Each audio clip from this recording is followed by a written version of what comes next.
it, guys. We finally did it. Woo! Season is here. I can't wait for Thursday. 2 days away. Can't come long enough. Of course, man. How excited are you for week one? Yeah, I'm really excited.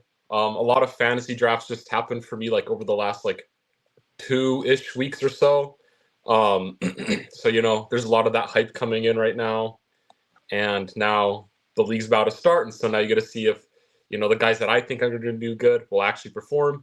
Which teams will be good, which teams will suck because obviously in our predictions, I feel like we're both quite optimistic for a lot of teams, but realistically, there will be 10 or so teams that like can barely put up 6 wins, right? And I don't think we had that many teams barely putting up 6 wins in our predictions, and so it'll be interesting to see which teams suck, which teams surprise. Because obviously, like again, the Commanders last year, I know a lot of people didn't have them very high. I mean, maybe people thought they might hit 500. No one expected the season they had. Um, nobody obviously predicted the 49ers to be as bad as they were. Obviously, injuries plays a factor into that, but just all the crazy storylines of every season, I'm excited for that. And it's the time of season where everybody in every single fan base thinks they're going to win the championship, unless Yep. you're a Saints or a Titans fan, rip. Maybe Colts fan, rip. But it's um, it's exciting. As a Bears fan, I'm very excited for how they're going to pan out against the Vikings. I'm not with the Micah Parsons trade signing, which we'll get into. That pissed me off. The fact that Minnesota had a 14-win season, everybody's high on them, even JJ McCarthy, Detroit, and then Green Bay with the way they finished. As a fan, I'm not happy by it, but I am very interested to see how Ben Johnson integrates Caleb Williams and the new weapons and the new offensive line, like how that all comes to piece together. But again, we always got a preference. It's 1 week. I don't want people overreacting the way they overreacted to like Bill Belichick losing by 34 in his college football debut. That was crazy because I thought they actually did a darn good job for a quarter and a half, and then the wheels just came off at the very first play of the third quarter. In college football, there's like five teams where the Pat McAfee show had bet on for like the top like 25 teams. 5 of those that they all picked to win had lost, so that was like very interesting pick. I know I texted you this, but the Cal QB and the Houston QB, man, they look crazy good. And I want you guys to keep an eye on them because some of the throws they're making were like out of this world. Again, keep in mind it's 1 week and the types of opponents they're facing may be really, really bad at tackling, aka North Carolina. So we'll see. But man, those two QBs were fun to watch. So speaking of fantasy, why don't we show the people our teams from our current league? So we did like an 8-team league. Usually my home league, Corstian's in it. We usually get about 10 people. I lost like a lot of people this year. So we got 8 teams, and I felt like I was stealing when I was like drafting with the amount of talent that was still on the board in round 10, 11, 12. Like I felt like there were so many options out here. But yeah. I think I went with the mindset of like I'll probably reach for certain position groups way earlier than I should because of the fact there's 8 teams and I feel like I can make up the difference in wide receiver and running back depth later in the draft. So I can kind of show you what my philosophy was on this. So I kind of really looked at this where it's like I'll reach on certain guys. I had the last pick in the first round, and this is snake order. So PPR, and then you get 0.25 points per carry. So that is a really big hack if you have a guy that's still getting 25 touches a game, but not many backs have that in the league we're in right now. So this kind of balances out the running backs and the wide receivers. So I went Malik Neighbors round 1. I was really targeting a combination of like Christian McCaffrey, and then like any of like the guys that would fall, like Saquon maybe to add to like Derrick Henry, but none of them were there. Kind of expected them to get picked by round 5.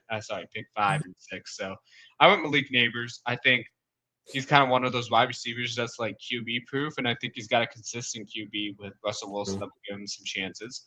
And based on how Jackson Dart did this preseason, I feel a lot better about like what the Giants will do this season, even if they're not going to do that much in the win column. because they look committed to building out the QB room for the Giants, and I think Brian Dable will have a lot more of an impact on the offense this year. Derrick Henry, he was ranked number 19, but I kind of reached for him because my next picks were 24 and 25 because he's one of those running backs where it's like I cannot leave the first 2 rounds without like knowing his usage, knowing the offense he's in.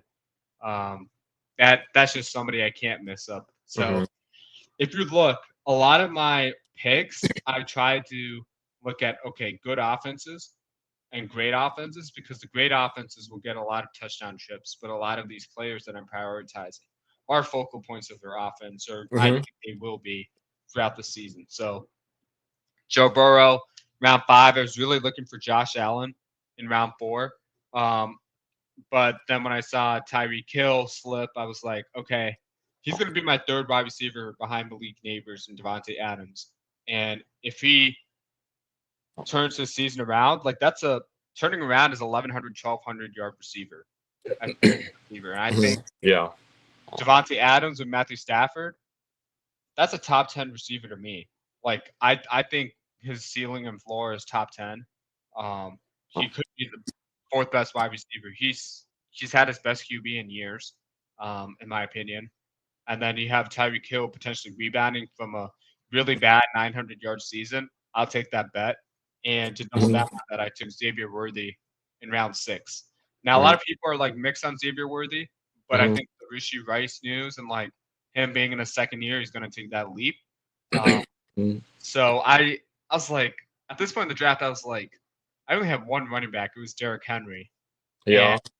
And I was really nervous about it because I'm like, if I had James Cook, I would be less nervous. But getting David Montgomery and Aaron Jones back to back, I think, kind of settled my nerves because I'm like, they're good offenses. They're both going to get good touches. And then having Travis Kelce and Mark Andrews fall to me in round 10, 11. This is what I'm talking about. It gave me the chance to like take chances on Tyreek and Joe Burrow early in the draft that I otherwise wouldn't have. Because I come back with Travis Kelce, Mark Andrews, still getting the chance to pick Brock Purdy and Nick Chubb. And from Nick Casario's comments, it might be a while until Joe Mixon plays this season. Yeah. So to get Nick Chubb this late, like 4 days before the season starts, that's a steal in my opinion. He could end up being the comeback player of the year. And then I picked Caleb Johnson because I was like, what the heck? He's my 5th running back. And he could end up starting on the Steelers. That's one position group Arthur Smith knows how to fill the void in. And just in case Xavier Worthy and Tyreek Hill completely wet the bed, got Chris Godwin coming back. We know what he does. But he actually was only 2nd behind Jamar Chase's points per game last season, 5%. So I'm kind of banking on him and hitting mid-season form with this pick. And then to get all the guys I did, I was really, really surprised. I felt like getting Chris Godwin that late was a steal. And Patriots have a really good week 1 favorable stretch against the Las Vegas Raiders, trying to figure it out with all these new pieces. And Chris Bodwell finished as like the 1st ranked kicker last season. So got him at a discount. He's ranked highly, but I think Aaron Rodgers' teams will get red zone opportunities. I can't guarantee he'll cash in on them, but they're one of those teams that will be in it with games and field goal differences. So we'll definitely get opportunities. Yeah, I was looking at your draft picks last night too, and overall I thought you did a pretty good job getting a solid squad. I feel like amongst the league, this might be the biggest boom or bust team just out there. Just with like you have a lot of aging veterans, which have a past pedigree of already being superstar players, and so it's not unreasonable to believe that they'll continue that at least for like another year or two. Like Derrick Henry, would be surprised to see if he falls off this year. Tyreek Hill is, I feel like, amongst your veterans is maybe the biggest question mark, but then you're getting him in the 4th round, so I think that's a solid deal. even if he doesn't get back to his like 1,500 plus style receiving yard days and is like a 1,200 yard receiver and is kind of leading the Dolphins, I think that's a huge value you got there in the 4th. Yeah, I'm a huge fan of Devontae Adams this year with a healthy Matt Stafford. Xavier Worthy, I think, is another big boomer bust type player. He ended the season like in the first half of last season, he was pretty slow in terms of like fantasy production. But then if you look towards the end of the season, I know he was one of the top contributors. So hopefully, for your sake, I hope that the Chiefs, continue that trajectory. I know there's times where players, for some reason, they get a lot of extra attention towards the end of the season, and then the start of the next season, like, oh, we have plans to use this guy, and then they don't, and then you're like, what the heck happened to last season? you know? So, for your sake, I hope that doesn't happen with Xavier Worthy. Travis Kelce, I think, is a good value pick at round 9 as well for you. Like if you could maintain that like 900 receiving yards, I think that's a great value as a round 9 tight end, that you're getting, because like even if he's not the complete package in terms of like blocking, like at his current age or whatever, if he's still going to be elite as a receiving tight end, I mean that's what you're looking for in fantasy, and Right. so getting that kind of production in round 9. Ahead of, I don't know which tight end specifically were drafted ahead of him. I don't know, like I could pull up the draft recap. yeah, I mean, I got the recap too. I'm just looking at everybody's team. It's kind of hard to see specifically tight ends, but like Trey McBride, like was on the board in like round 2 or 3, and the reason why I didn't pick him this year is because I think either he will have a good season or Marvin Harrison Jr. will have a good season.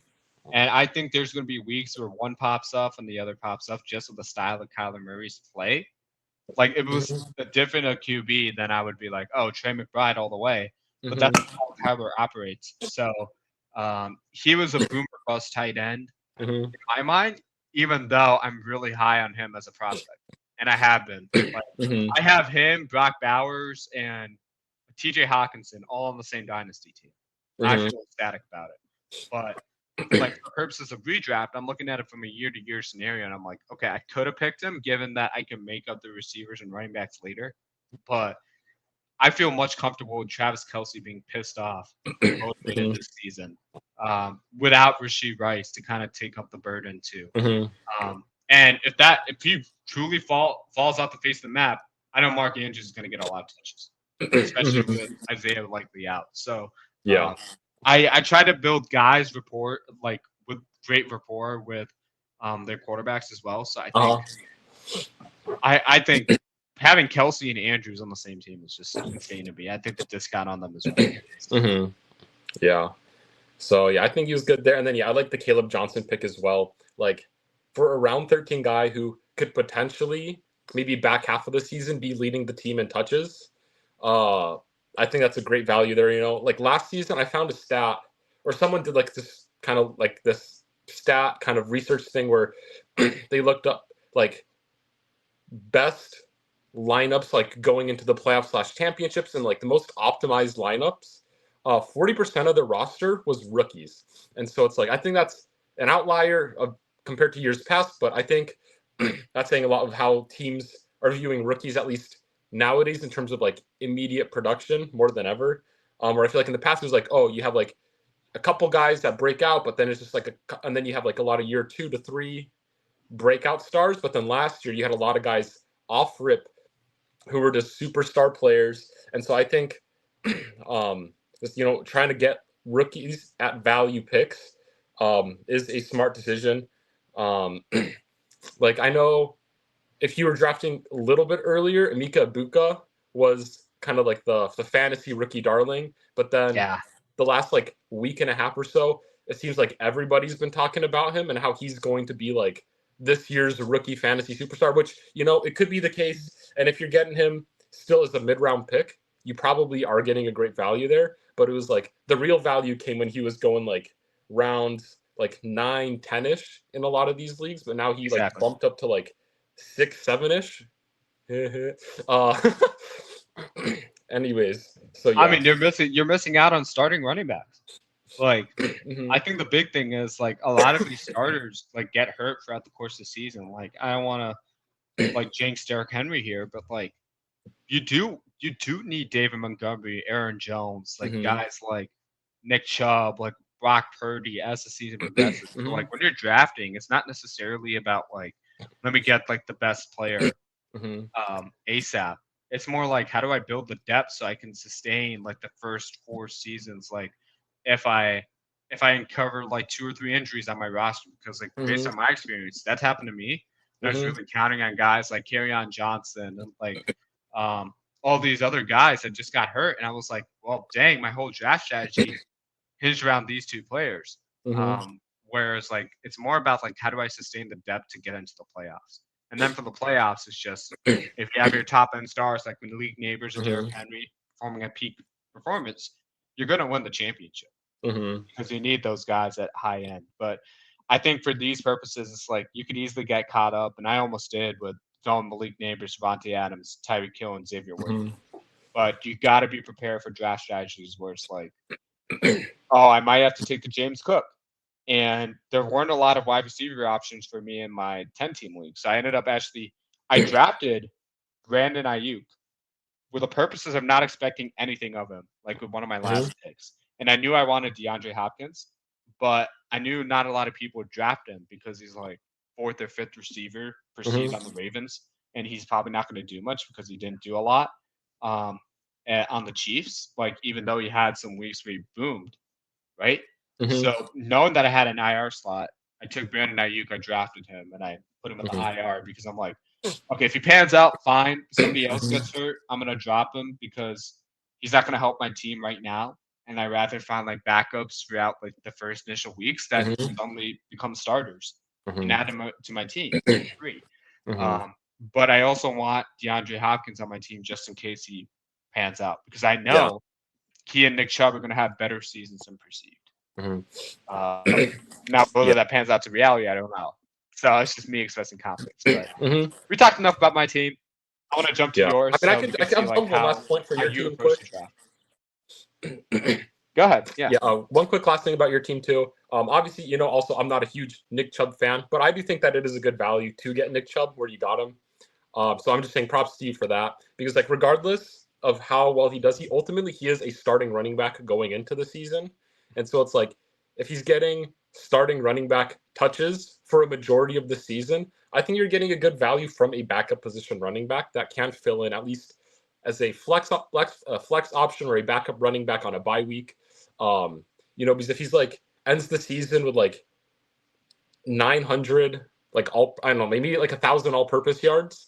I mean that's like minimum, like he's averaging like 60-ish yards a game at that point, maybe 55 yards a game. You mix in a couple touchdowns there plus the catches and touches and everything like that, and you're getting like a low end starter who is in fact a starter. So I was like, good job on that too. Yeah, all it takes is 50 rushing yards and 2 touchdowns with the type of player he is, and that's 17, 18 points from your secondary running back if I'm starting Derrick Henry along with him. Yeah. That's my worst case scenario. I'm like happy about it. And I'm not saying he's going to do this every week, but like he's on a good offense. We'll get those high leverage touches. And that's why you look at the teams I drafted from Baltimore, the Rams, Cincy, Chiefs, Detroit, Minnesota. Like these are all great offenses that are going to get multiple times to hit the red zone. So, like it's like, oh, like, yeah, I picked Malik Neighbors. He might not hit the end zone often. Okay, that's a risky pick there. But like the thing is, like if all these guys like get these high leverage moments, there's a chance where I could be sitting at like 130 points one week or like 180. It really, really depends. So I was thinking about picking up Devontae Smith. He's another example of a guy who I think went way too low, but he's on a great offense, and he could be the wide receiver 1 any week because of the way the Eagles function their offense. So yeah.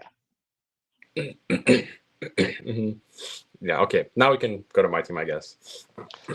Sorry, I had to block out your name because we had to consider PG-13 audience. Yeah, no. It's okay.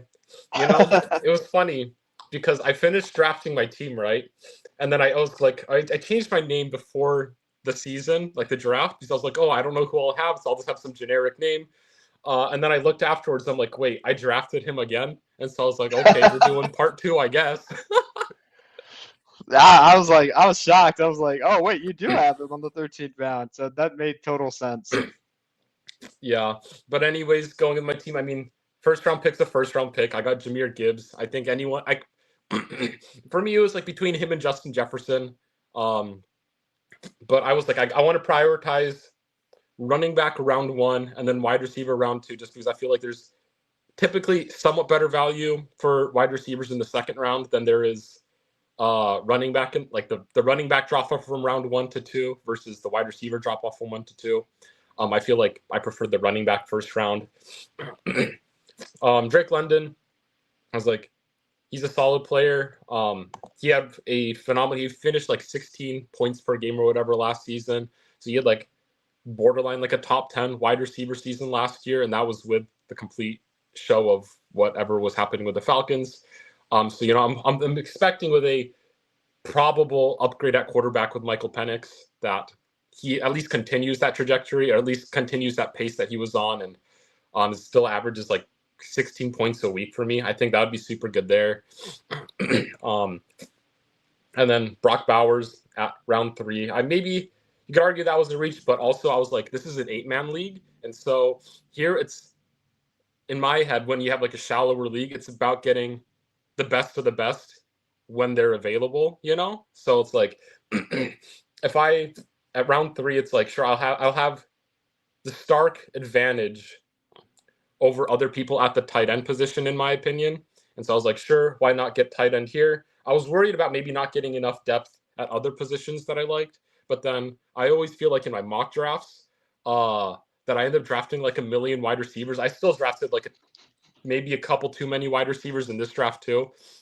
But like I have a lot of late round guys that I'm like really, really high in for wide receivers. So I'm like, I'd rather get the guaranteed superstar tight end here instead of a potential just week to week average flyer caliber tight end maybe you find later in the draft. I was really happy with Kyron Williams in the 4th round. I think he fell maybe a little bit, and so I thought it was a good value in getting my running back number 2 in the 4th round right here. That I feel comfortable starting week in and week out, and I felt like Josh Allen also was a pretty good value in the 5th round. Obviously, it is an 8-man, so it's like in 10 to 12-man leagues, he's kind of like a 3rd-ish round pick that I see a lot of times, maybe like an early 4th rounder. So I was like, well, like in 5th for a 5th round player, like I don't think there's too many other players that I want over Josh Allen, right? Because I mean, like you got Joe Burrow, who I thought was good. Alvin Kamara went in round 5. I was actually going for Josh Allen in that round. So when you picked him, I'm like, oh shoot, I got to get Joe Burrow because there's a clear tier drop off once you pick Josh Allen, and like tier Joe Burrow's maybe like a slight tier below. But then like after Joe Burrow, it's just like you're not seeing any quarterbacks until Bo Nix. So yeah, because it was like Jalen Hurts was off the board, Lamar Jackson was off the board, and I think Jaden Daniels was off the board all before Josh Allen. I'm like, if I'm taking the 4th quarterback in the draft, and that is Josh Allen, I think that is a good value for me there. Also 100%. Looking at other 5th round picks, like James Conner's there, James Cook is here. Like, am I taking James Cook before the superstar quarterback, you know?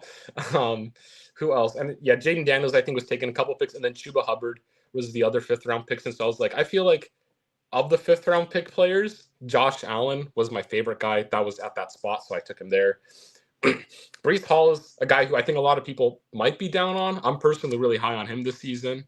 So I drafted him. I was like, he's a guy who's phenomenal in the open field or whatever with the ball. I feel like every time he touches the football, he's just like an explosive play waiting to happen. So I was like, 6th round, that's cool there. Ted McMillan was maybe a slight-ish. I mean, it's always risky drafting rookies, especially the higher you go in a draft. And so it was always scary there, but I was like, he was one of my favorite wide receivers coming in. I'm expecting Bryce Young to have a jump in play, you know, how we finished off last season. And I'm like, if he plays like he was at the end of the season with Ted McMillan in the offense, that could just be, you know, this year's superstar wide receiver. And I'm like, I'll take a chance on that.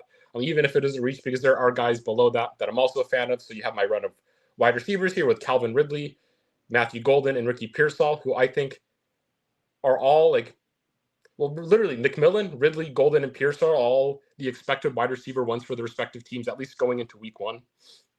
And so from that standpoint, I was like, okay, I'll take that value right there. Again, with Matthew Golden, I was like, he's another one of the rookie wide receivers. I think my personal rankings, who are the rookie receivers this year? But McMillan was my highest. Ibuka, I think, was my number 2, and then Golden was my wide receiver number 3 going into the draft. All over Travis Hunter. All over Travis Hunter. I think Travis Hunter, I've talked about this before. Travis Hunter is a better cornerback by a wide margin, I think, than a wide receiver.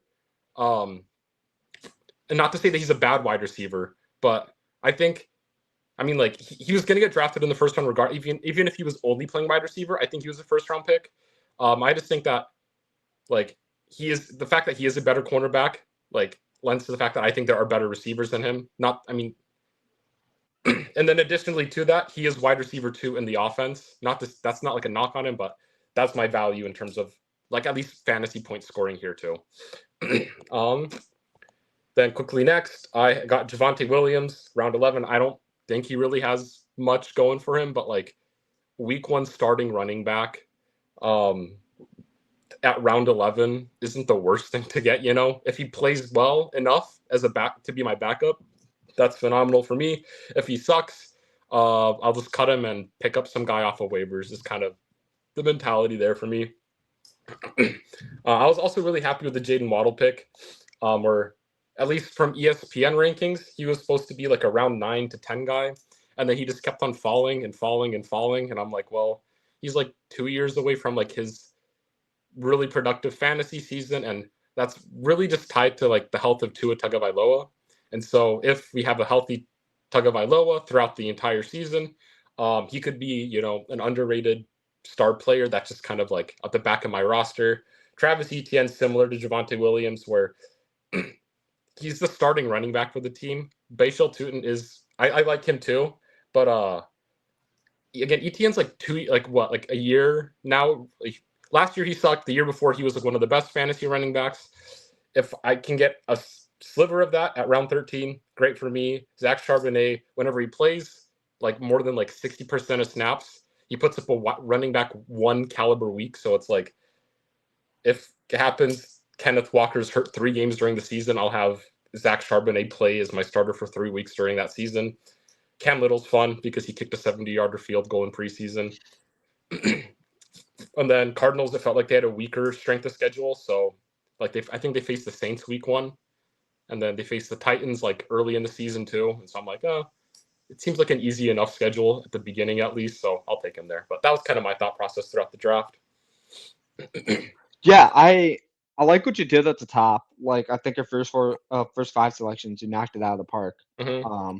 That's exactly what you want in 10. And I was looking at this and I'm like, oh, you did Gibbs and Williams to spite me, right? Because they're the 2 players I was low on my personal list. But I think they're great talents. They're both top 15 options. And Drake London is like guaranteed to have a top 15 season, like on the wide receiver spot when he's healthy. And I think he'll have an even better season with Michael Penix. I was almost tempted to take Penix with the end of the draft because I think he'll have a really good season. I think my concern relies at the secondary wide receiver.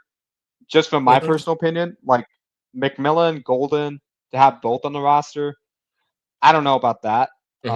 Ridley could put up a bunch of garbage points towards the ends of games with the way the Titans offense is structured and like how Cam Ward like put up a lot of high profile numbers even when his team let him down. And then Pearsall, personally high on him, just don't know what to expect out of the 49ers offense because it could be just like a spread it around attack and then like Christian McCaffrey's the only fantasy star and Brock Purdy's the only fantasy star you want. And it could be George Kittle, but could be completely wrong there. I think I would have much rather had like a Mike Evans or like somebody like that, like maybe in like round 5 or 6 if they were still there, or like prioritizing getting McLaurin to kind of be like a secondary receiver to London. And I would have felt a little bit better about my team from that respect. But that's just me. I think you're not going to regret having Brock Bowers or like Josh Allen on your team because at worst they're going to be top 3 options in their position rankings throughout the entire season. So that's kind of the trade-off you take with the team. So hopefully, like one of those guys completely proves me wrong and is at least like a top 20, top 15 option for you at the secondary wide receiver spot. Because then you got a really strong team. I really love the Waddle selection because I think a lot of people are like really low on him here and the Miami offense. Like I think Pete Schrager's the only guy I know like in the media right now that's high on the Miami Dolphins because they're plus 900 odds to win the division. And I could totally see the logic for it because it's a make or break year. They have a really, Mhm. really talented offense that can keep up with anybody, and they made moves to like make sure they got more toughness. Mhm. Um, and if Tyreek Hill like falters this season, which is a risk for me, and I don't want that to Mhm. happen. But like he's Mhm. not named a captain, kind of end of the season really salty. You heard Tua's comments on it. Like if he starts getting phased out, and you hear all the hype about Malik Washington Mhm. being like a great receiver in the room for Tua, suddenly Waddle's really the number one, and like Mhm. Tyreek Hill's a glorified decoy. I think that might be your sleeper pick of Yeah. this draft. Mhm. So I really like that selection there in particular. And then Charbonnet, it's always great to have a handcuff like on your lineup Mhm. just in case something happens to Gibbs or Mhm. Williams. And like Charbonnet suddenly is a starter because Mhm. um, you want to ride with kind of Walker, but he's had very difficult time staying healthy. So Mhm. could easily go to Charbonnet as well. Yeah. Yeah. So yeah. Yeah. My receivers outside of like Drake London, it is just a lot of high upside picks. But it's like in my head, I envision one of these top touted drafted receivers, plus Ricky Pearsall, who was drafted in the first round last year. Um, like one of these guys could potentially have these superstar receivers, like superstar seasons that we have seen over the past couple of years, like last year. I mean, Malik Neighbors, phenomenal. Brian Thomas, phenomenal. Lad McConkey, all three, were superstar wide receiver seasons. Not to say it's a guarantee to replicate that, but um, just potential trajectory. These guys could be the guys. I mean, it looks like Matthew Golden is wide receiver one on his team. Tet McMillan is wide receiver one on his team. Pearsall, for the time being, is wide receiver one. I understand your concerns with McCaffrey and Kittle in the way. And then obviously Jaden Waddle, does the question marks around him. And then Calvin Ridley, it's just a lot of camp hype that I got excited for. And then in preseason, I think Cam Ward, every time he targeted Calvin Ridley, it was a completion. And so I was like, you have a solid, at least quarterback wide receiver connection there. If anything, he might have the most trust in Calvin Ridley. Calvin Ridley's also posted 2,000 yard seasons back to back, kind of an underrated way. And so it's like, did you know Calvin Ridley had 1,000 receiving yards last season? Because I didn't Uh, really. no, I'm surprised by that because I don't know who's playing QB for them, but it was a mess. Will Levis, Mayo boy. Okay, I mean, then a round 8 selection on Calvin Ridley, not Mayo boy. I think it's a good value. I think from my standpoint is like Mm-hmm. I just looking at the acclimation period for these rookies, like Mm-hmm. their first because they haven't really had a chance to work on their games throughout this whole Mm-hmm. draft process. I know I keep ringing the bell with that. Whereas like I think Jaden Reed's like located number one on the Packers for like the first half of the week, first half of the season at least. Jaden Reed's But out, I think. yeah, that's the thing. He's dinged up, and then the Carolina receiver like Jalen Coker, I was really Mm-hmm. high on. He is he is out with injury, so they signed Mm-hmm. Hunter Renfro, and then you Yeah. got Xavier Leggett, kind of like I wouldn't say he's a better receiver than McMillan, even though I think he's an underrated receiver. Mm-hmm. So what I'm trying to say is there are paths where Mm-hmm. they could get a lot of touches in the beginning of the year, whereas like rookies of their caliber might not have, even though they have the talent to do Mm-hmm. so. Yeah. Like you'll see most rookies be kind of in the position where Luther Burden is right Mm-hmm. now, where like he's going to be a really good player, but he has Zacchaeus in the way, and Zacchaeus has not done anything to assume like he shouldn't be wide receiver 3 right now. Mm-hmm. So my 10 team league, I selected Luther Burden as my last skill position player, Mm-hmm. but like in my 18 league, I'm like he's totally off my draft board Mm-hmm. because like I'm trying to look for high upside guys that are starters in this league. And Luda Burner might not start till like the end of the season. But Mm-hmm. Dynasty, he was a round one like priority for me because DJ Moore might get phased out. It could just be Roma Dunze and Luke the Burden show. Mm-hmm. And Cole Komet might be phased out after year's end because Mm-hmm. it's a completely different makeover offense.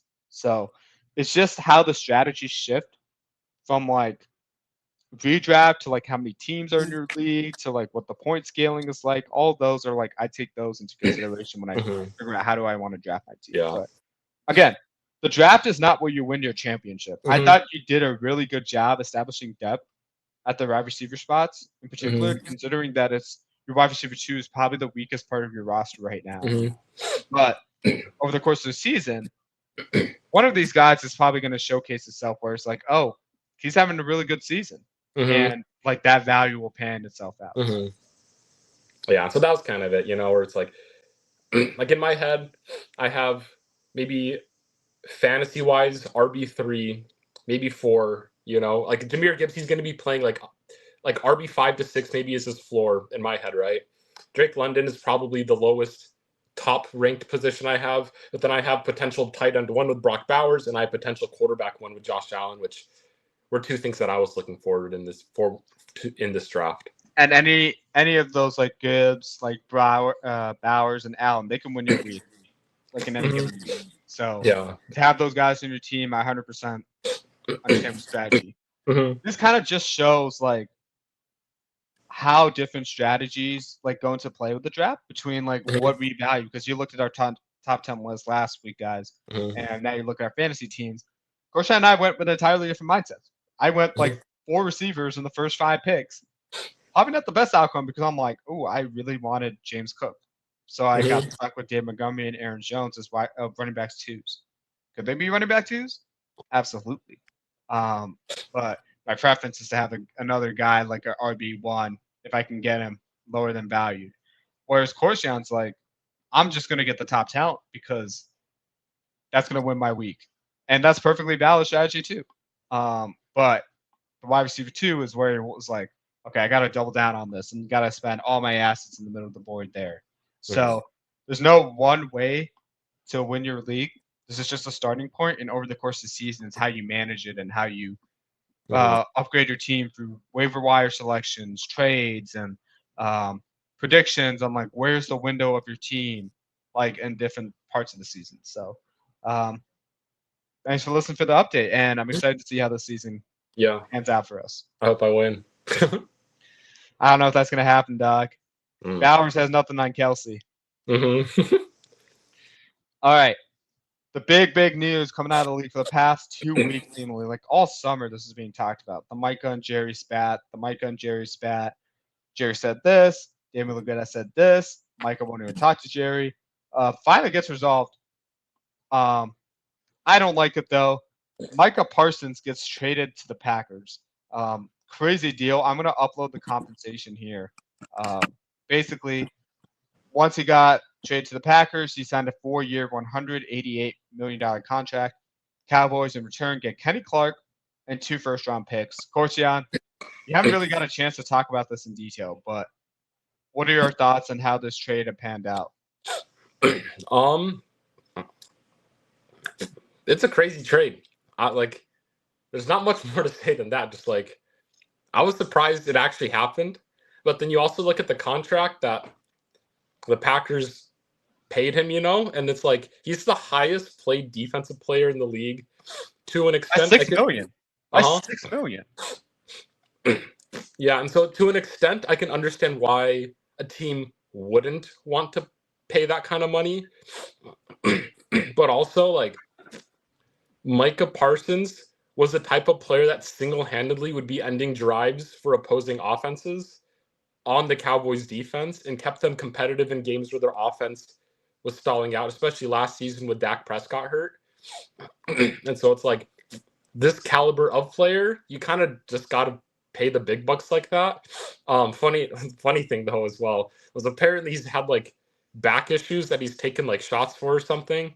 Like in his L4 and 5 backbones or something like that. They're like, oh, we'll keep on giving him the shots. Hopefully he'll be ready for week 1. And I'm like, imagine his back issues keep him out part of the season, or at least like half of the season.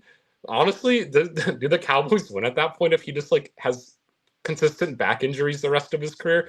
But I don't envision that happening because obviously like it didn't impact him last season, I guess, but overall, I still do think that the Packers, at least for now, come out on top of this, just because it's like you're in an extremely competitive NFC North, right? And it's like your team's not in a spot where you're like, oh, we suck right now, so we'll just work towards rebuilding, and that until like the likes of the Lions and the Vikings may fall off, because like that sometimes the teams are like, oh, our win window is in like 3 years from now, but like the Packers, their window's right now. Just the fact that they won 11 games, the most quiet 11 games ever last season. And it's like, we got to be competitive. We cannot get eliminated in the wild card. Well, sure, we'll send 2 picks away. Kenny Clark is a good player, but like his game-to-game impact, I don't think is nearly the same, obviously, as Micah Parsons with the compensation. Duh. And so, like, this, at least in the Packers' minds, I think gets them to that competitive edge where they're like, hey, we can deliberately compete against the Vikings and we can deliberately compete against the Lions within our own division and have like a straight up chance to actually beat these guys, because it's like, sure, those 2 first round picks are nice, but it's like, if we're lucky, these 2 first round picks will have maybe like 2/3 of the impact that Micah Parsons has day one for this team. It's like, I don't know, it's like where people like in the fantasy community, right? Like Dynasty, people are like, oh, should I trade away, I don't know, Justin Jefferson for these two, like for this player and a 1st round pick or whatever. And then they're like, oh yeah, that 1st round pick, he could be really good, even as good as Justin Jefferson potentially. And it's like, why are you trading away the best, a superstar player for, or like, so it's the whole idea of like, these picks could be good, but you can get the good now. And so I think the Packers did a good job on that front. This completely reminds me of the Khalil Mack trade in a lot of ways. So when I looked at this, I'm like, in some ways, I think the Packers are taking a big risk by taking this trade. Now they still have the youngest roster in the NFL, so it's not they're hedging their bets on their ability to draft well, and they historically have not been great at making 1st round selections. So I think for Brian Gutekunst sending 2 1st round picks, not the end of the world. I think where most of the complaining comes from is like how long this process took to reach a resolution. I think a lot of people, especially who are tired of hearing about the Cowboys in the news all off season, despite the fact that like it seemed like they're trying to garner headlines despite the Eagles winning a championship. And if I'm Jerry Jones, I'm like, if you knew your run defense was an issue, which is what he said on the press conference, I get Kenny Clark, and he can certainly help out with that. But wouldn't you want to do this trade earlier, like before the draft, get more compensation? Like, I think the compensation was like not maximized enough by this deal, just because of the timing of it, where he felt like his hand was played, and this is the best deal he can get. Yeah. And I think that is my biggest gripe with it. Obviously, as a Bears fan, I'm not looking forward to having to see Micah Parsons twice a week, like slaughter Caleb Williams. No, thank you. But I look at this Packers team, and yes, they should have lost the Bears twice, but they lost only to 3 teams last year. If you did throw out the last game of the season because Jordan Love wasn't playing that much, they lost the Vikings, Lions, and the Eagles. That's it. Those are the only 3 teams they lost to. And in the wild card round, they were down 16-10 at one point to the Eagles. This is a guy, Micah Parsons, that can bull rush and push Lane Johnson into the quarterback slabs. Lane Johnson is not a slouch. He's an all-pro tackle. And if you could do that to Lane Johnson, you could do that to anybody. And if you look at the Packers' pass rush win rate last season, they were bottom half of the league in like a lot of metrics. Even with like Edgerrin Cooper and like Rashawn Gary and like Kenny Clark and a lot of these guys that are talented and young on the team, they did not have a consistent pass rush. And Micah Parsons is the type of guy that elevates it. Their secondary is a big weakness. They lost a lot of personnel from that. That can be supported by this pass rush, and I think they'll definitely improve. Something that I think Cam Newton had pointed out on First Take was the real winner of this trade will happen on different timelines. Like the Packers, you'll probably see this season and next season whether they won this trade. And the Cowboys, you won't really know like how they did on this trade until those 2 1st-round picks are made and they start to make an impact. But I will tell you this: who is the defensive coordinator of the Cowboys? Matt Eberflus. He's for all his qualms about a head coach, he's a really, really great defensive coordinator. But the one thing he needs and what the Bears are trying to look for was a 3 technique. Mm-hmm. Defensive tackle, because the defensive tackle kind of runs the system for him. Like, if he have a strong defensive tackle, like, everything else can play in line. He can run all the coverages he want. The Cowboys just inked Deron Bland. They have Trayvon Diggs coming back. And their defensive ends, again, without Micah, it's a weaker front four, no question about it. I look at Odigizua. He had a pretty good season last year. Dante Fowler, he's a great one-on-one pass rusher. Azuraku could take a step forward. Marshawn Nealand, you're hoping could take a step forward. Sam Williams, we'll see what he does. But if Kenny Clark improves on the year he had, which was a down year, but like from what do you know? He's a great player in himself. If he's kind of the anchor that supports his defense, I think the Cowboys defense will surprise a lot of people. I'm not saying they're going to reach the heights that they would have with Parsons, but I think it's the type of thing that can help them be a more balanced defense. Yeah, and I don't know. Like, I feel like I look at the Cowboys, and obviously they're in like a win now type of condition as well. But I feel like, because I mean, you look at the roster, and they got a lot of veterans, but it's like, I mean, predominantly I look at Dak Prescott, who's like 30-ish now, you know, and so it's like you have some sense to win, and maybe you're like, oh, like Parsons in the playoffs hasn't been the game record that we needed him to be, and so that could be part of the idea, you know. But yeah, and so maybe it's like because you're in a spot where you like, maybe if you're the Cowboys, like, do you think about using these 2 first-round picks to try and trade for an additional talented piece to add to your team? Because like, you're theoretically, it's like, can you make up the overall disparity from Kenny Clark and Micah Parsons and gain another player either on offense or defense that you think makes up the difference, you know, for them here? Where it's like, like, I don't know, like what, like, obviously this trade is weird, but like, you send 2 first-round picks for like Bijan Robinson, it would be crazy or whatever, you know. But like let's, I mean, you're like, that's completely unreasonable. I don't think the Falcons probably don't take that trade. Bijan's so good. But it's like, you know, it's in that same way of like, is there maybe a team that's more of a rebuilding stage that has a old, like, not even older, but just a superstar that they're willing to part ways with for the right price? And is this 2 first-round picks able to get that type of player for the Cowboys offense or defense that just kind of spreads out the depth, like, more overall? Or maybe you get like a mid-tier Justin Simmons. That's the one guy in my mind that I think could reasonably address some of their concerns. Because Justin Simmons is a free agent though, so like, you just pick him up. No, I'm sorry. What's his Jeffrey Simmons? Jeffrey Simmons from the Titans. Yes, I meant Jeffrey Simmons. My bad. Good call there. that was a stupid mistake there.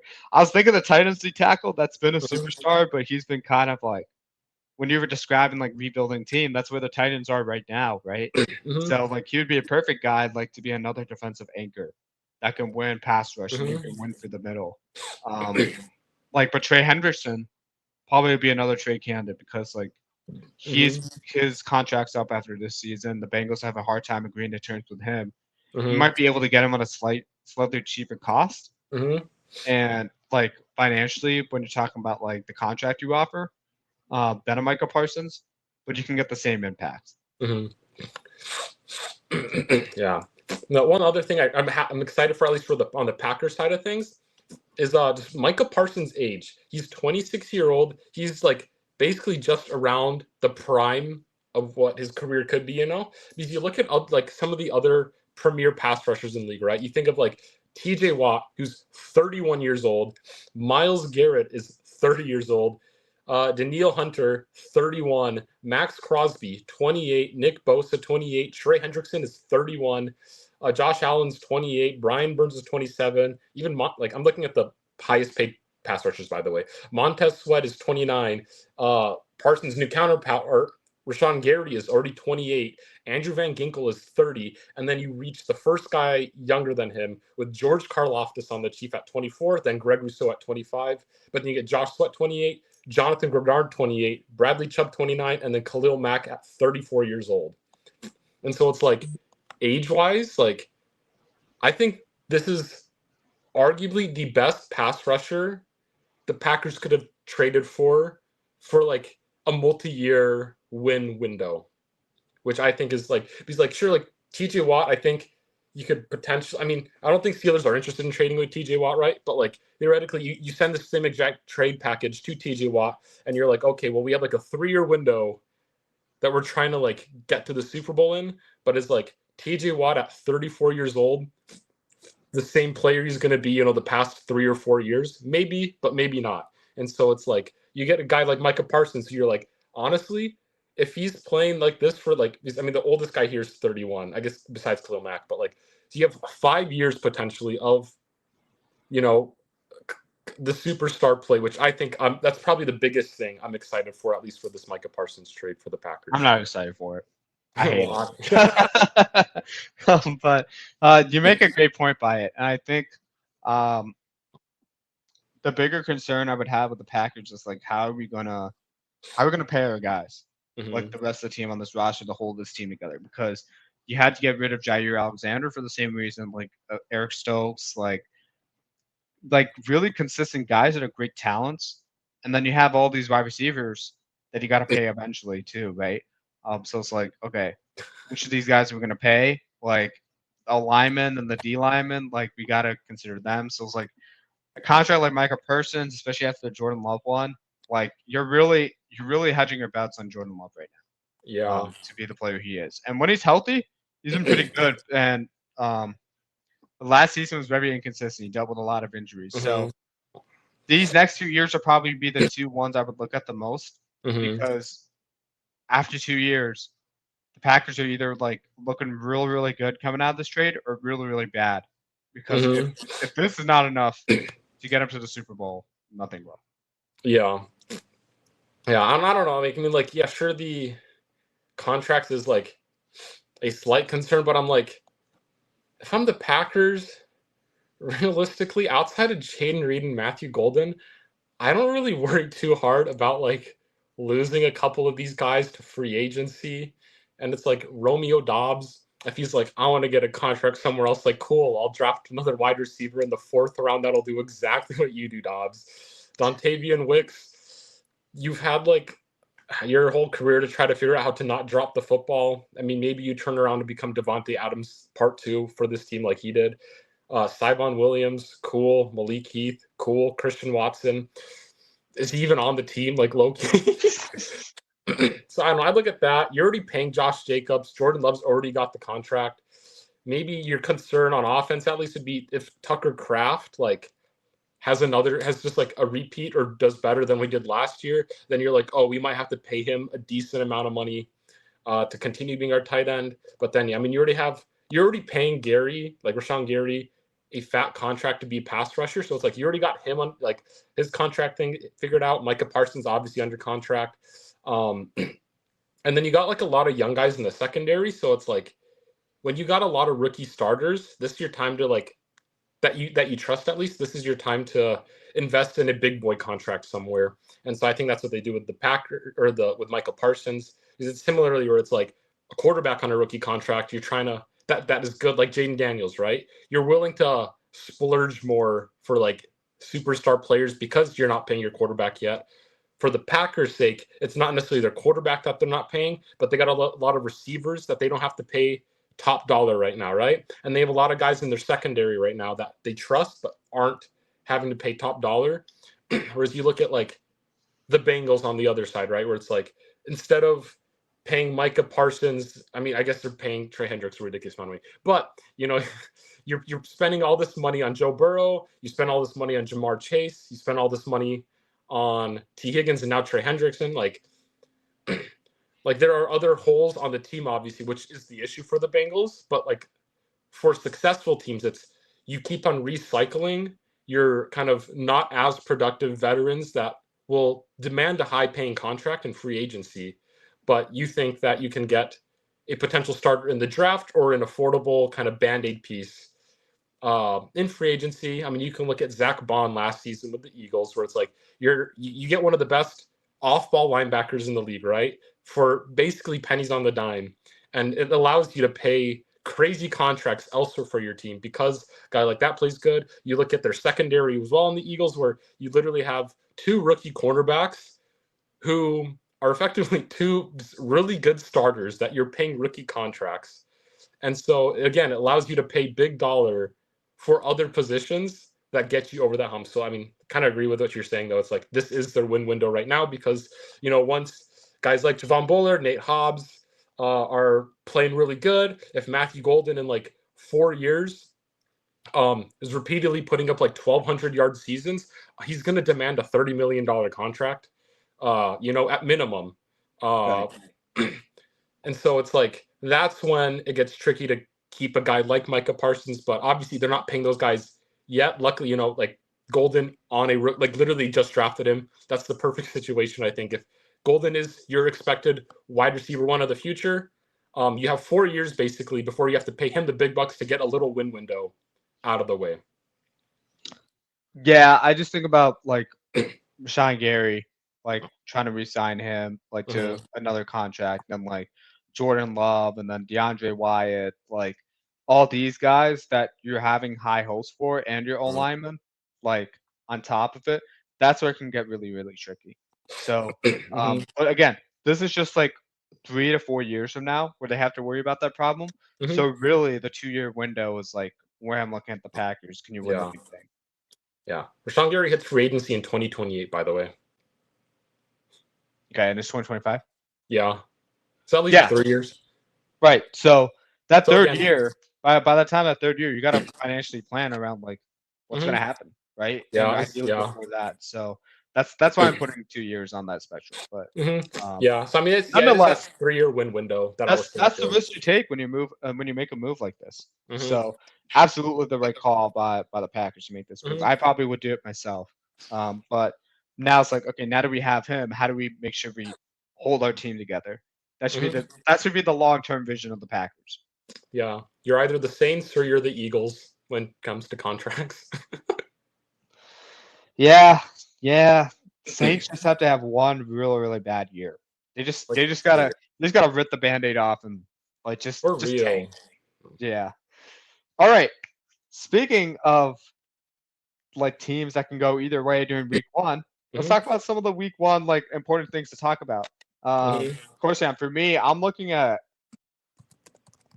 of looking at this Jets and Steelers matchup. I probably won't watch this game. I'm between watching this game and Tampa Bay and Atlanta because I'm really excited about like both those teams, especially playing in the Mercedes-Benz Stadium.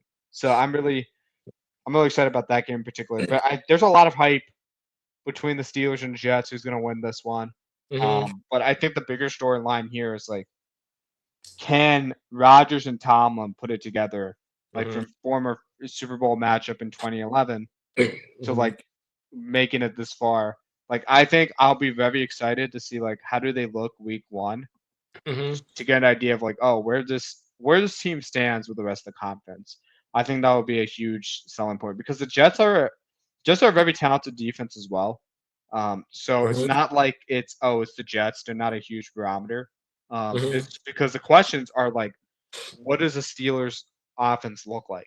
So I'll be looking at things as how is the operation and how is like game plan, drive to drive. Like, do they really look really good the first drive and just like tank the rest like North Carolina did yesterday? Or are they consistently building on like some of these concepts and like staying ahead of the chains and like keeping defenses guessing and always staying a step ahead? That's going to be the thing that like tells me like, oh, this might actually be a team to take seriously. Yeah. For me, I think just like new QB action is kind of a lot what I look forward to. So obviously like Vikings with JJ McCarthy versus the Bears is like a matchup I'm excited for. Obviously I'm gonna like Titans Broncos is gonna be cool. Just I'm a Broncos fan, but also Cam Ward's pro official debut, going into the season. Seahawks with Sam Darnold is the new guy. Raiders have Geno Smith. We'll see Drake May, and I mean he played last season, but Drake May is his official Week 1 starting debut. So that'll be exciting. Again, Falcons with Michael Penix. Giants I actually don't care about the Giants. If it was Jackson Dart, I think I'd be a little bit more excited for the Giants. But yeah, but I mean, and then Saints also. Spencer Rattler, cool, I guess. Steelers Jets, I think, is an exciting matchup. Don't really care for the Daniel Jones Tua Tagovailoa matchup between the Dolphins and the Colts, but also just one overall. I think that'll be kind of interesting to see is the Bengals versus the Browns, where we see a stoppable object meet a movable force with the Browns offense and the Bengals defense. So that'll be an exciting matchup to see. Just kind of, I think this opening week 1 will really show the trajectory of how their seasons might go. Because if the Bengals defense gets slaughtered by the Browns offense, I will be tremendously fearful for the Bengals season as a whole. Because I'm like, I mean, obviously week 1, there's a lot of rust for these players. But still, if the Browns put up like 30 plus points against the Bengals defense and like beat them somehow, I will be shocked.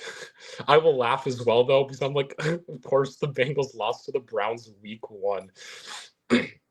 Yeah, your boy Joe Flacco with Jerome Ford now, Jerry Jeudy, Cedric. I mean, I'm a fan of Jeudy and Tillman to an extent, but still, it's like, they lost the Patriots 16-10 last year. right? And so you're like, happen. It's a scary thing for the Bengals. Like Bengals need obviously week 1 doesn't determine everything, but they need to win week 1 against the Browns here, in my personal opinion. So, I think that'll be an interesting matchup to see. Obviously, Bengals offense should be crazy, but also I think the Browns have a decent enough defense that makes it that'll make it a cool matchup. Because obviously Myles Garrett is Myles Garrett. There's a lot of other players on the Browns that I think on defense that I think I'm a fan of to some capacity. But yeah, so maybe that'll be my matchup of the week. One thing I'm really curious about, I don't think this is going to be the high-profile matchup, but I'm so excited to see how they look as the San Francisco 49ers. Mm-hmm. I think they're probably the riskiest team to project. It's like, how high do we rank them in the NFC? Mm-hmm. Because they've been in the Super Bowl 2 times in the past 5-6 years, I want to say. Mm-hmm. And they've been knocking at the door, but like last season was a regrettable year. And at the same time, they don't have Brandon Ayuk. They don't have Deebo Samuel. Mm-hmm. But suddenly it seems like everybody's writing this team off. And Kyle Shanahan is probably the hardest offensive mind to game plan for. Mm-hmm. Like, I'll probably put him in a tie with Sean McVay. And I'm really curious to see how he gets guys like Pearsall, Kittle, McCaffrey, maybe Juwan Jennings. He probably not play. We'll see. Mm-hmm. But like how he gets this offense moving. Because I'm a big believer in Brock Purdy. I'm in a lot of my leagues. Mm-hmm. But I think they'll still be a prolific offense. And I'm really excited to see how they look against Seattle. Because I think that will tell us a lot. And then from the Seattle side of it, you got a ton of these new pieces. I don't even know if like Cooper Kupp and the other addition they have is an upgrade over Tyler Lockett and DK Metcalf. Like, and then you have Sam Darnold, and then you try to rebuild your O-line. Like, what do they look like on the offensive side? So I think that will be a game that will tell us a lot about teams that are just a lot of uncertainty around. And then obviously you can't overlook the Lions and the Packers. Like Micah playing week 1, like how much of an impact does he have? What do the Lions look like without Ben Johnson and Aaron Glenn? And like the Texans and the Rams, like that'll be a great game as well. Like, does CJ Stroud have the protection he needs against a very good Rams D line? And then Sunday night, you got Baltimore and the Bills. Honestly, I don't want to say I don't care who wins this matchup. I think it'll be great to see how they look against each other after the playoffs. But like, this is the type of game where I think it's like earlier than it should be. And don't really know like if whoever wins this game coming out of it, like if it's going to be that important towards the middle of the year. Mhm. Like, it might determine home field advantage, but until these teams prove they can knock off the Chiefs, like their actual individual matchup, I'm probably not going to put too much stock in. Yeah. Yeah, it's an interesting week 1 schedule. I mean, obviously, you need a Sunday night football caliber game week 1, and I feel like this fits that kind of 100%. pedigree. Yeah. But yeah, the 49ers, I think, will be an interesting team too. It's just kind of crazy, the injury bug that's already hit the 49ers. Kind of has me put into question, like, what are they doing in practice? And, like, how is their, like, strength and conditioning coach? Because, like, these injuries are crazy. You have, like, 3 guys out on the receiving room. Because obviously one's like a link, like an injury from before, but like Ayuk's going to be out. Jacob Cowing is on IR. Trent Taylor's on IR. You have a 3rd-string quarterback out, a 4th-string quarterback on IR. Isaac Arendo, I heard, is questionable. He's not questionable here, but he was listed questionable. Missing practices like within the last week. Jordan James is listed as questionable. Jordan Watkins is questionable. Russell Gage is questionable. Jawan Jennings is also listed as questionable. And They you're lost like, Kevin Givens. you have three wide receivers at least who are not dealing with injury right now, and that is Ricky Pearsall, Marcus Valdez-Scantling, and Sky Moore. And so Marcus Valdez-Scantling, he was cut from the Seahawks in favor of like 4th, 5th round rookie Torrey Horton, I think. Oh, that was the guy I was thinking of. Yeah, so that's the caliber where we're seeing. I mean, MVS I think is all right, wide receiver 3 or 4, and then you have Sky Moore who has 2 career touchdowns, one of them being in the Super Bowl, and then the other one in his however long career. But he's the wide receiver 1 on the Chiefs, man. Sky Moore is crazy. In 3 years, he has 1 touchdown and 494 receiving yards. Wow. Crazy. That's a crazy. I thought not scoring a touchdown in 2 hours, 10 minutes. Or sorry, not completing a pass in 2 hours, 10 minutes was crazy. That's a crazy stat right there. Yeah, so like it's not the most exciting wide receiver room to see. Regardless, though, I mean, like, you look at the 49ers, and like now this is kind of like a 49ers eye, but I mean, Christian McCaffrey has been healthy the course of the offseason. Everybody jokes and says he's stealing like the life force of the rest of the offense to maintain his health, and that's why literally everybody is hurt right now. I do anticipate Jawan Jennings to probably play week 1. They're saying that they're preparing for him to at least suit up in week 1. Maybe they said we're going to sign KJ Osborne or whatever, or Kendrick Bourne, I mean, after the Patriots cut him. And they're like, oh, I guess I actually need to play because they'll just sign another random dude that'll for some reason perform in this weird offense. But, George Kittle's still here. He balled. Juszczyk is still here. Williams is still here. But yeah, I feel like they're in a tricky situation too of just like, are they in a Super Bowl window? Because like they have players to keep them competitive on both sides of the ball, but also injuries. Yeah, and just the players they lost, I think those are the big things. And it's just like a lot of people are down on the 49ers. So I'm very curious to see how they respond. Yeah. One game I'm excited about as well that I completely missed on the Sunday slate because they're not playing on Sunday. They're actually playing in 3 days. The Chiefs and the Chargers in Brazil. Now, Slater news is like, that is really disappointing to hear because you want to see good on good. I want to see how close the Chargers are to the Chiefs now, and how the new look Chargers are. So it should be pretty exciting to see that, and like how the Chiefs look like out of the gate. I think will be a pretty good indicator. Again, Chiefs are the new Patriots of like this era of football. So if they start out 2-2, I'm really not panicking because how they look in November and December is way more important than how they look in September. Yeah, it'll be interesting. Like, I think the Chargers will be an interesting team to see over the course of this season too, just with like how good will they be? I mean, because like, sure, I mean, Rashawn Slater getting hurt sucks, obviously, but like they still got Joe Alt, at least at the left tackle position, which I think is the most important spot on this offensive line.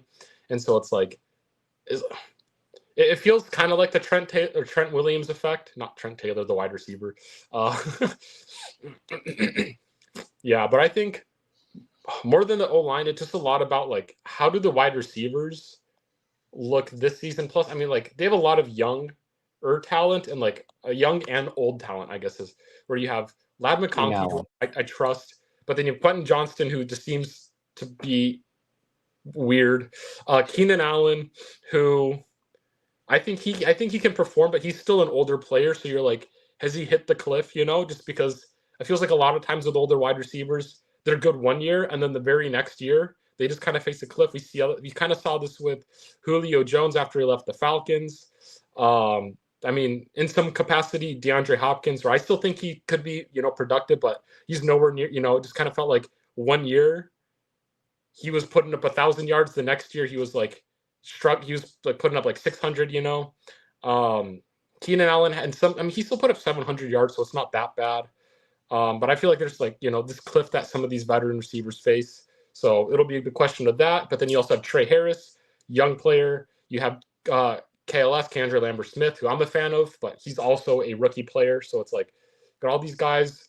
Omarion Hampton, obviously rookie player I'm excited for. Najee Harris, can he see? Can he not? I don't know. We'll see. I'm high on him. But, I mean, they're expecting him to get some play time maybe week 1. Hopefully he's healthy. But, so it's question marks, but there's a lot of good on this team as well. Again, like Lad McConkey, Justin Herbert, Joe Alt. I do like Mekhi Becton, but yeah. Yeah, so it'll be exciting to see how they put these pieces together. I think they have an ideal mix. What you want your wide receiver room to look like, guys who have played, experienced guys, and then guys with upside who need to learn like the very detailed part of the wide receiver game. So that's something that excites me. All right, we've gone on for 70 minutes, so I don't want to keep you just dragging on. But before we go, are the Cowboys going to upset the Eagles in 2 days? What are your thoughts? I'm going to say no. Same here. I think there's too much to change, and then with the Micah news like happening as late as it did, that is going to have a real big impact on the team starting out. I think they could keep up with the Eagles versus potentially a shootout? Possibly. But I think at the end of the day, you're playing right into the Eagles' hands with that pass rush, and then losing Zach Martin to retirement, and then some of your guys to injury. I think it's a lot to overcome for the Cowboys, but I'm excited to see what their running game looks like and what they look like without Micah. So that should give us a pretty good indicator of their season. Yeah, for sure. But yeah, it's just exciting to see football's officially going to be back. See who's good, see who's bad. Hopefully I win all my fantasy leagues, but yeah. Yeah, thankfully I'm not facing our team, so I think we're gonna start on 1-0 here. But thank you guys so much for watching. Follow our Instagram page that hopefully we'll update before the season starts. I think it'll be a great segue to start the season. I'll put a lot of concerted effort to it. Hopefully, maybe. But until then, you can follow us on our YouTube channel to look at past videos if you want to see our division recaps into the summer and like what we previewed them to be. I think it would be great to look at before the season starts. That's on our YouTube channel. I'm on a mission. Corstian, any last words for the viewers? Nothing much. Good football coming soon. But other than that, just want to say peace out. Have a great one, guys. See ya. Yeah.